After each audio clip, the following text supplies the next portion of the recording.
What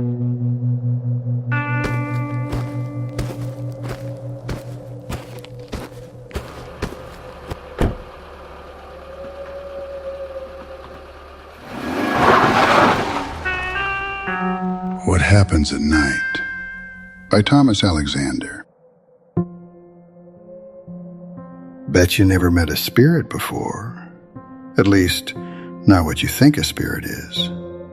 Truth is, angels and demons don't exist any more than whatever your dog believes you're doing in the bathroom when you shut the door. People just make that stuff up to feel better about the truth.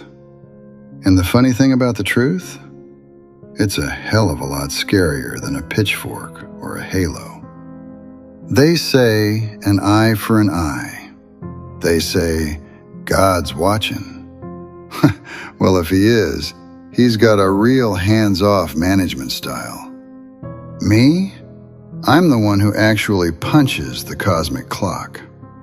I guess you could call me a bounty hunter. But I ain't looking for bail jumpers or some kid who skipped out on a speeding ticket. My assignments, well, they're of grave importance. But let's get one thing straight, buddy. I don't handle the small-time misery. I don't make you stub your toe on the coffee table or send a bird to tap, tap, tap on your window at 5 in the morning just to ruin your beauty sleep. I'm the shadow you see out of the corner of your eye when you know you've done something you can't take back. I'm the cold spot in the room that doesn't go away when you turn up the heat. I'm the repo man for the soul.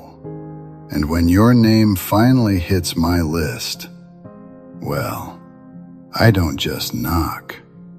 I come to collect. Settle in. We've got a long drive ahead.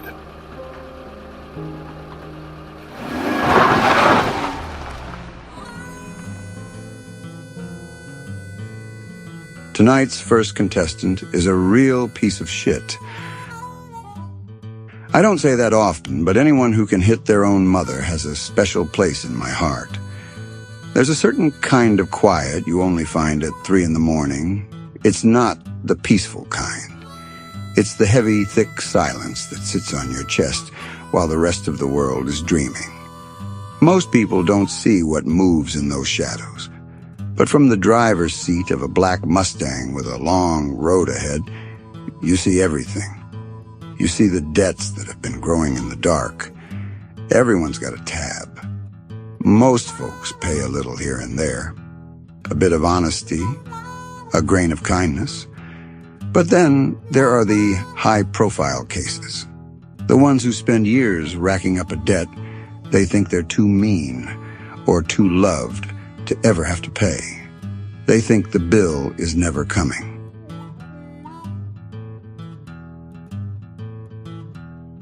Take this house right here. Looks normal enough from the curb. But inside, there's a kid named Leo. 17 years old, full of spit and vinegar, and like I said, a real piece of work. He spent his days convinced the world was his personal punching bag. Specifically, his mother.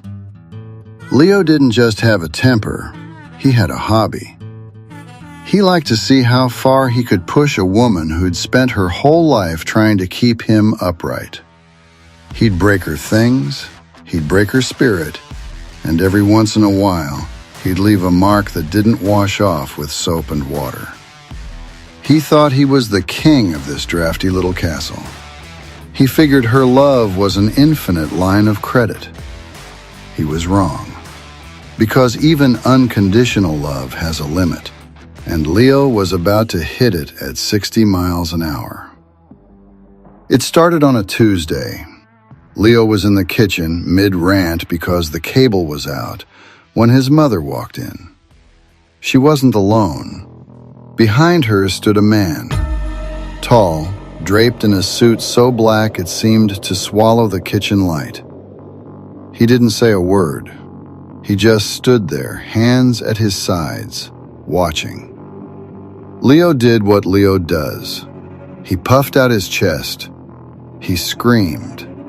He called the man every name in the book. He even tried to shoulder check him on the way to the fridge. But the man didn't move. He didn't flinch.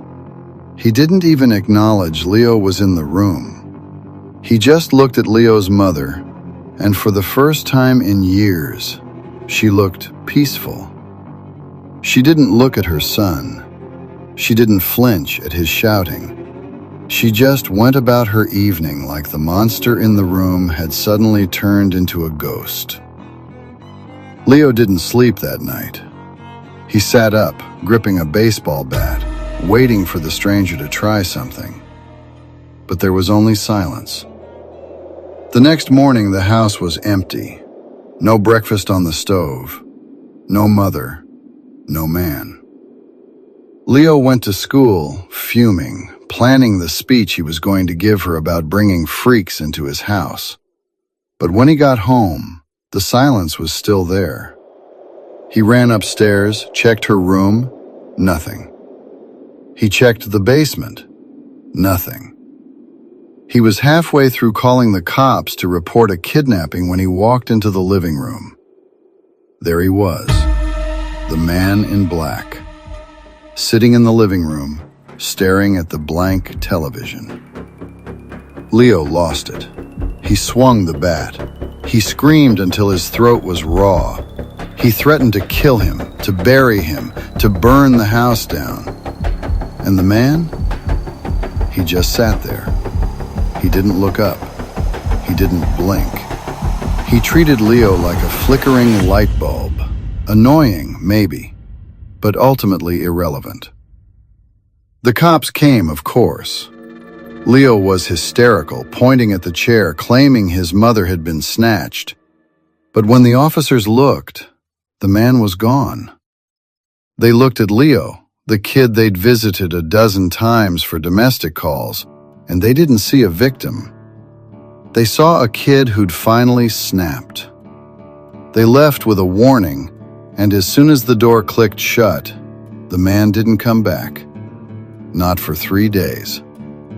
For 3 days, Leo was alone. No mother, no stranger, just the mounting dread of a house that felt like it was shrinking. He started to realize that without his mother to terrorize, he didn't really know who he was. He was a predator with no prey, starving in the dark. He convinced himself the man had killed her. He convinced himself he was the hero of the story, the grieving son. Then, on the 4th night, the man in black came back. Leo was in the kitchen, nursing a glass of water when he turned around, and there he was. This time he wasn't sitting, he was looming. The air in the room turned cold, the kind of cold that gets inside your bones and stays there.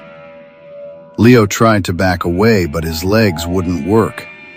He tried to scream, but his lungs felt like they were filled with wet sand. He realized then that he was going to call the cops one last time. He was going to tell them the killer was right here. He was going to get his revenge. The sirens approached, blue and red lights strobing against the kitchen wallpaper. Leo watched the man, waiting for him to run, waiting for him to vanish. But the man just stood there, watching Leo with eyes that weren't eyes at all, just 2 holes in the fabric of the world. The front door kicked open. The officers didn't look behind Leo. They looked at the floor. They looked at the walls. They looked at the long, dried blood stains on the carpet from a year ago that Leo had forgotten to scrub. They looked at the empty house, and then they looked at Leo, who was standing alone in a kitchen that hadn't seen a guest in years. There was no man in black. There was no mother.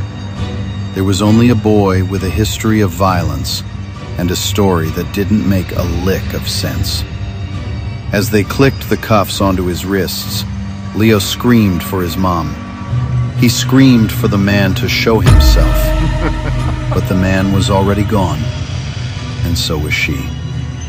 He was hauled out into the night, headed for a cell where the only thing he'd have to talk to for the next 20 years was the silence he'd spent his whole life creating. You see, karma doesn't always need a smoking gun. Sometimes it just needs a bad reputation and a room with no one in it. Leo wanted to be the center of attention. Well, now he's got it. Every cop, every judge, and every inmate is going to be looking at him. And the only person who could have told the truth, well, she's finally got some peace and quiet. They say a mother's love is unconditional, and maybe it is. She gave him exactly what he deserved. She left him with nothing but himself. I've got more miles to cover before the sun comes up, and in my business, silence is the one debt that never stops collecting. Sleep tight.